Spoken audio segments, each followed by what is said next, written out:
Hello, my lovely nerds. Let's get into some more StarCraft here. Coming up, I have the second game between NemesisFire and JimOntree. NemesisFire, the red Terran up in the top here. JimOntree, also a Terran, playing in the blue trunks down in the bottom right corner of Prion Terraces. I think this map is same map as they played on before. This might be the first game. I might have watched the replays the wrong way around, but who knows. In the other game that I casted for these pair, NemesisFire was the victor, so as far as we're concerned, he's 1-0 up. Let's see if JimOntree can produce a bit of magic here and get back on top. I'll open up the production tab in the top left corner so we can see what both players are building at all times. Let's have a little wander around this map. I think I can zoom out. Can I? Whoa, what? Wait. As you can see, the base area is pretty large. It has this step that's pretty good for Reapers, and that's a very popular opening for a Terran on this map. If you do want to go for an opening like that, important to get some gas done, and we see JimOntree has indeed done that, so I'd quite like to see a Reaper opening. That would be pretty sweet. Natural expansion here for both players is a gold base, so you can saturate that really quickly. You can get a lot of income from that very fast, so it's quite a good map for any sort of two base push. It's also quite easy to secure your third base and indeed your fourth. Yeah, so not a bad map all in all. This relatively narrow ramp up into the natural makes it quite hard to achieve success with a very early push. JimOntree here building a Reaper. As mentioned, these steps on the map let you get up into your opponent's base with a Reaper, and you can get some hurt on them pretty early. You can certainly, at the very least, get a reasonable scout, get a look at what they're doing. NemesisFire's built a wall here to stop stuff getting in this ramp, so you won't be able to get a worker up there to have a look around, so a Reaper is a very nice choice indeed. Okay, looking at the money in the top right, we can see that JimOntree has got a little bit of a bank. Maybe he's saving up for an expansion. He has now got the money to lay that down. I would like him I'd like to see him spend in that. Let's just follow this Reaper, see if it gets anything done.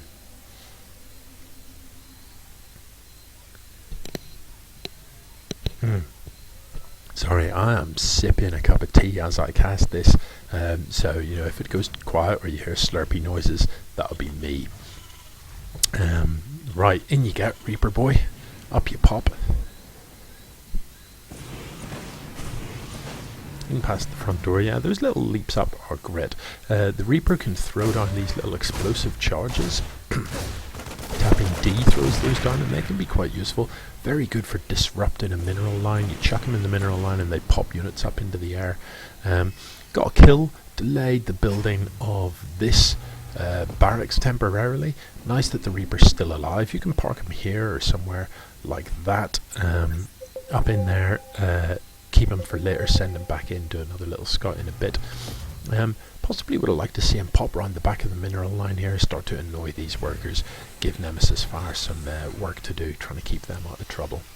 So here we have NemesisFire mining the gold already. If we look at the income tab, you can see that he is getting a reasonable benefit from that. He also has twice the gas income of JimOntree from having both gases in his men saturated.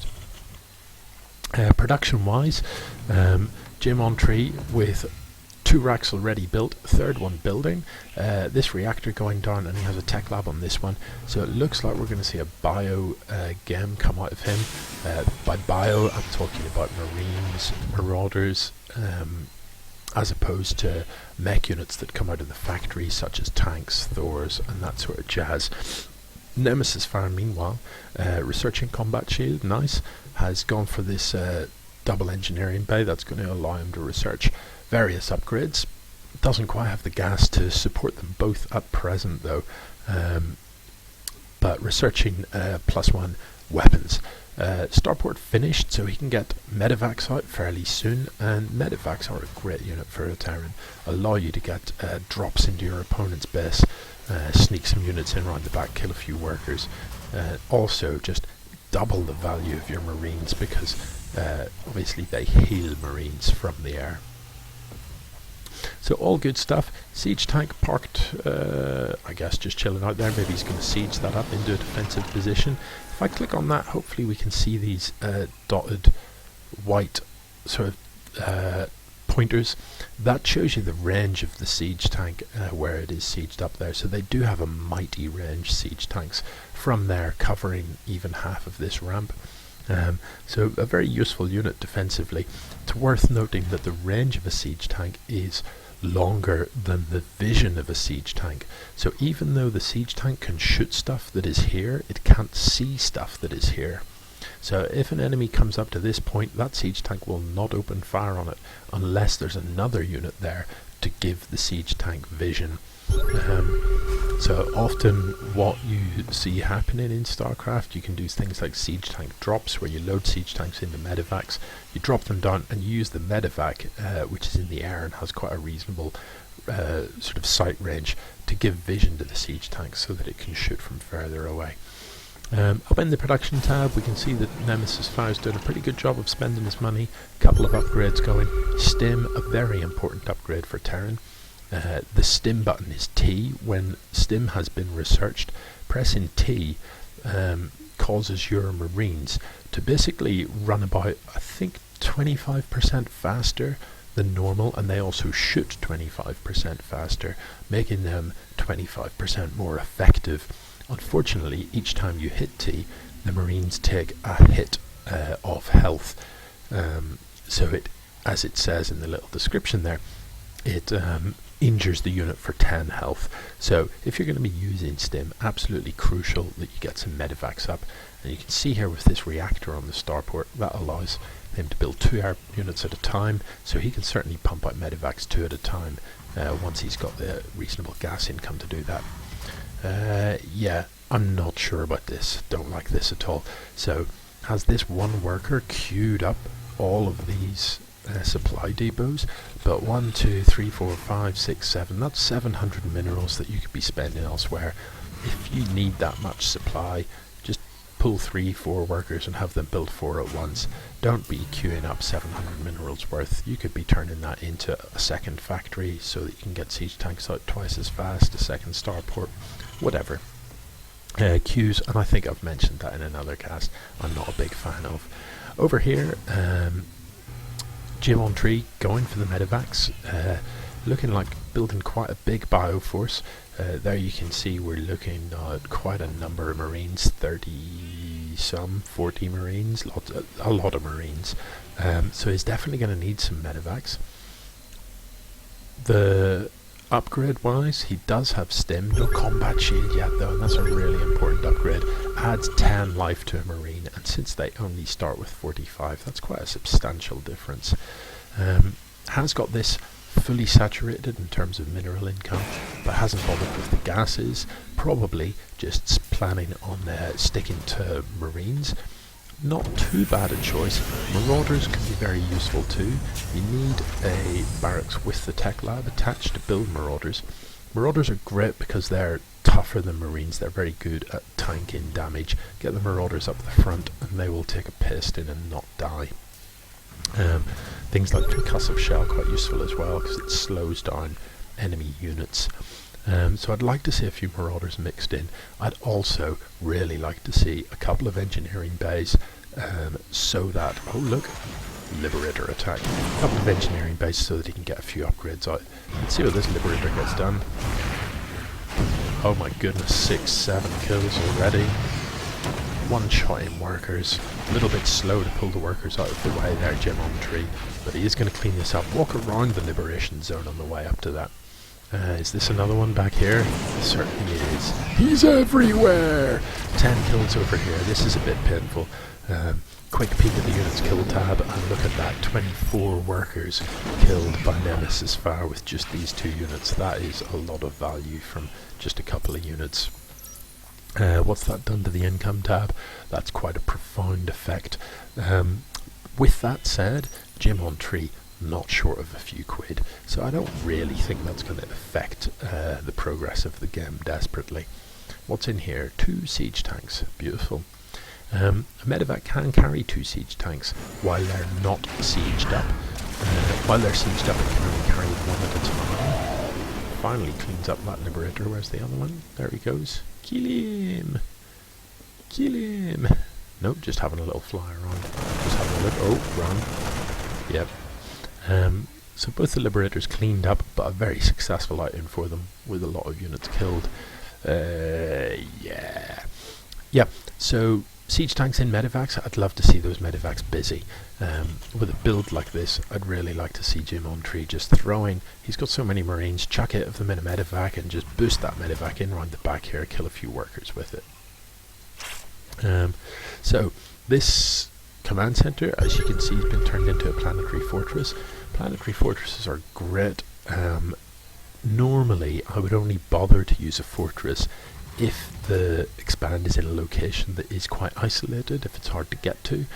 So for example, if you were CC over here is a long way from your main base, very hard for you to get to if it's attacked, well worth turning that into a planetary. Planetary fortresses can shoot and they can take more damage than a regular command center. They have armor and they're pretty good at shooting.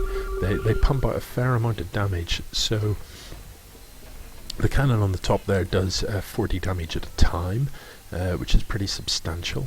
You can get upgrades for that. It'll take the same upgrades as ground mech. So once upgraded, that can one-shot things like marines. Does pretty good damage, and it's very easy to keep a fortress alive because you've got a lot of workers that can repair it. So a really good way to just keep your expanse safe against harass and those types of things. Okay, what's happening? Who is going to attack first? Both these players, as we saw in the last game, a little bit reticent to actually walk across the map and put hurt on the other person. Other than the Liberator attack, both of them just sitting, chilling, building a death ball. That's a fair number of siege tanks. This front door very heavily defended. I would not like to try and walk up there. Certainly not with a marine army. That would melt very, very quickly indeed. NemesisFire going a bit nuts with the expands. We've got one building over here. We've got one building over here. And why not? If you know your opponent is keen on staying home behind locked doors, why not just expand all over the map? In the production tab, we can see NemesisFire still a little bit busier than his opponent. JimOntree, are you building a Ghost Academy? Please build a nuke. Oh, I'd love to see a nuke. Not building any medivacs anymore, and I'm not really sure the reason for stopping production there. You're at 134 supply. Don't stop till you hit 200. These racks are mostly sitting doing nothing, apart from this one that's got a few units queued up. So, you know, don't take your finger off that A button. Hotkey these racks to whatever number you like, and just tap that hotkey and hold down the A button until your money is spent. JimOntree. Okay, who's going to attack here? I'm going to have a slug of IT, and let's have a quick look around the bases. Whoops.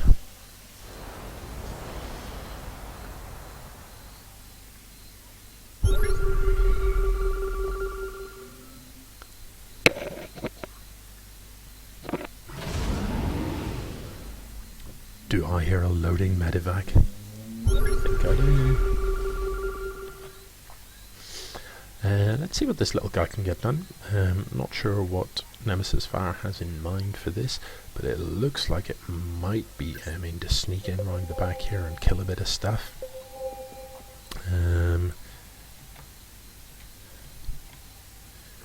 Yeah, no, he's just, what? Wait, what? He's there, dude. He's there, shoot him. Can JimOntree see that? Can he? Can he see that? He can! Dude, it's there! It's there! Oh, please kill him. No, he's not going to kill him. And now all of this stuff is up on the high ground here. I can't actually get down there very easily. Interesting location to move your stuff, JimOntree. But really, you see, can't get down there. Load them in the medevacs, hop them down. Would be your best bet here, because you are going to lose that CC. Yeah, not the best place to keep your army. I'm not convinced by that at all. Look where this medevac's headed. Oh, look at these workers. Oh no! Where did that come from? Literally, he's everywhere. He's multitasking out of control. Please don't lose that command center as well. His attention is chasing this one down. Is it going to get out? No, it isn't. Quick. No, 2 command centers lost, and that means JimOntree, you're mining off 1 mineral field with only 85 minerals left. This is a sorry state of affairs income-wise. I can't help but feel that has put NemesisFire in a commanding position. He certainly has a nicely balanced army here. Siege tanks will do very well against a marine heavy army, so long as they have something in front of them to keep the marines away from them. And I think there is enough of that. These Hellbats also pretty good against marines. They do splash damage, and if I know NemesisFire, he will have done every upgrade available. Yep, so they will do a nice amount of splash against any marines that try and come close to them. We've also got this Liberator that comes through down the Liberation Zone. So NemesisFire, as it stands at present, could certainly walk across the map and win pretty comfortably. If we look at the army supplies, they look pretty even, but on balance, I would say the NemesisFire sort of more rounded army definitely has the advantage. In addition to that, these upgrades are lacking a little bit for JimOntree. 1-1 compared to 3-3 on the other side of the map. That said, if we look at the units tab, JimOntree does have 4 siege tanks of his own, and he does have ghosts, and he has got a nuke ready to go, and a single nuke can change everything. Where are those ghosts, I wonder though? There's one. Where's the other one, JimOntree? Where is it? Because really they need to be in a position where they're going to be able to get those nukes off. Cloak has been researched, so he could cloak this. There is a stark lack of detection with this army. Cloak and nuke! Cloak and nuke! Come on, JimOntree! No! That could have been the game changer. A couple of Widowmines walking forward here. Surely they're not going to survive, are they? They're just going to get pounded by siege tanks. Widowmines, if you can shoot. Well, there you go. It looks like, has NemesisFire even upgraded drilling claws? He has. So he's upgraded the drilling claws upgrade allows Widowmines to burrow all the quicker. So they burrow very quickly indeed. If he hadn't had that, I've no doubt this siege tank would have taken both of those out. But as it stands, they're both burrowed. So JimOntree needs to drop a scan there. Because burrowed things can't be seen. If we look from JimOntree's point of view, he doesn't know that they're there. Well, he knows they're there, they've just killed his tank, but he can't see them. So he needs to drop a scan from his orbital command here to be able to see that. Where's that other ghost?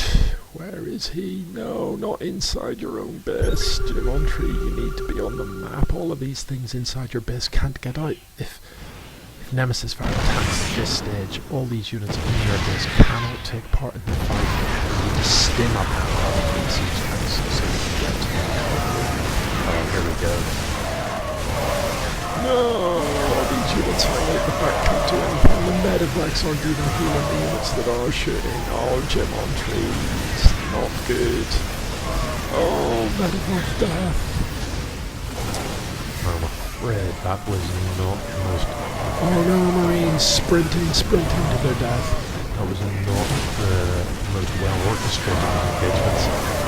They'll stop stepping down the ramp like it, maximize the damage, but it just isn't enough. The supplies in the top right corner tell a story. 7 supply. 7. Yeah, that's the story there, isn't it? I think that's the GG, folks. That's the GG moment. JimOntree still mining gas. But yeah, this a nicely balanced army from NemesisFire. A couple of bits of harass, drops, taking out those command centers. The Liberators mopping up lots of workers carried on. Just putting enough hurt on JimOntree to stamp the break of his army. And JimOntree just army out of position. All of those Marines are dead. but the key to them is to have them in a position where they can spread out to circle an opponent's army. If you've got marine heavy force, you've got lots of them, so a nice big wide concave before an engagement is what you need. You don't want them to be choked up, and definitely don't want them to be hanging back in your men. Wow. How's about that, ladies and gentlemen? That's a 2-0 for NemesisFire. Yeah. On to the next matchup, I think. GG.